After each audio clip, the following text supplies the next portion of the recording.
2026 election டைம்ல பாட்டிலுக்கு 10 ரூபா இந்த வார்த்தை அரசியல் வட்டாரத்திலையும் தமிழ்நாட்டு மக்கள் மத்தியிலும் ரொம்பவே பெருசா பேசப்பட்ட வார்த்தை.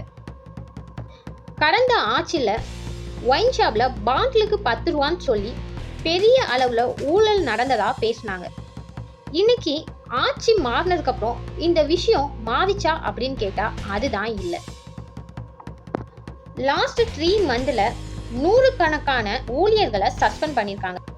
சரி, நேர்ல வந்தா தானே இப்படி காசு வாங்குவாங்க, இதுக்குன்னு தனியா வெப்சைட் ஓபன் பண்ணா அதுவும் சர்வர் ஒழுங்கா ஒர்க் ஆகல, எனக்கு இது ஒழுங்கா யூஸ் பண்ண தெரியலன்னு மறுபடியுமே நேர்ல பாட்டிலுக்கு 10 ரூபான்னு ஊழல் நடந்துகிட்டே தான் இருக்கு.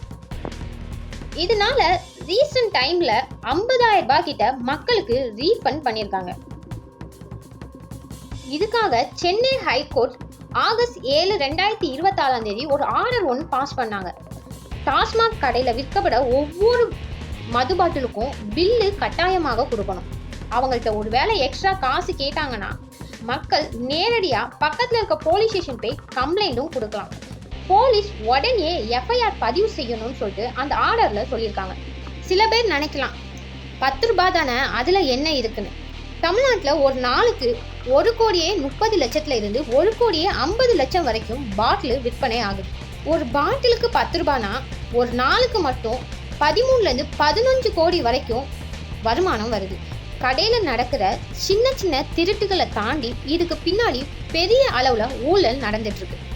கடந்த காலங்களில் மின் மற்றும் மதுவிலக்குத்துறை அமைச்சராக இருந்த செந்தில் பாலாஜி அவங்க டாஸ்மாக் மற்றும் வேலைவாய்ப்பு முறைகேடு வழக்குல அமலாக்கத்துறை அதிரடியாக கைது செஞ்சாங்க. இந்த கவர்மெண்ட் வந்ததுக்கு அப்புறம் பல ஒயின் ஷாப்களை மூடினாங்க. சரி, வருமானம் குறைஞ்சுதான்னு கேட்டா இல்ல. லாஸ்ட் இயர்ல மட்டும் 48 கோடி இன்கம் இதனால வந்திருக்கு. இந்த இயர் 51 இருந்து 56 கோடி வரைக்கும் வரும்னு சொல்றாங்க. இந்த அளவுக்கு கோடி கணக்குல விற்கப்படும் சரக்கெல்லாம் வெளிநாட்டுல இருந்து வருதான்னு கேட்டா இல்ல. தமிழக அரசுக்கு சொந்தமான டாஸ்மாக் கம்பெனிகளும் பிரைவேட் கம்பெனிகளும் இருக்கு. ஸ்ரீபெரும்புத்தூர், சென்னை, கோயம்புத்தூர், புதுக்கோட்டை இன்னும் சில இடங்கள்ல இந்த கம்பெனிகள்ல தயாரிக்கப்பட்டு டைரக்டா குடோனுக்கு போகுது. தமிழக அரசுக்கு வரக்கூடிய இன்கம்ல ஃபர்ஸ்ட்ல இருக்கிற இன்கம் டாஸ்மாகோட இன்கம் தான். இதுல பெருசா பாதிக்கப்படுறது மிடில் கிளாஸ் பீப்புளும் லோயர் மிடில் கிளாஸ் பீப்புள் தான்.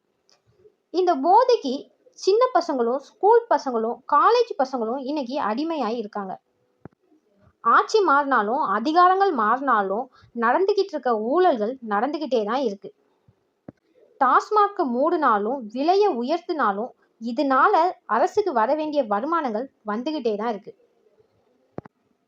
இதனால பெருசா பாதிக்கப்படுறது மிடில் கிளாஸ் பீப்புளும் அவங்களுடைய வாழ்க்கையும் வாழ்வாதாரமும் தான்.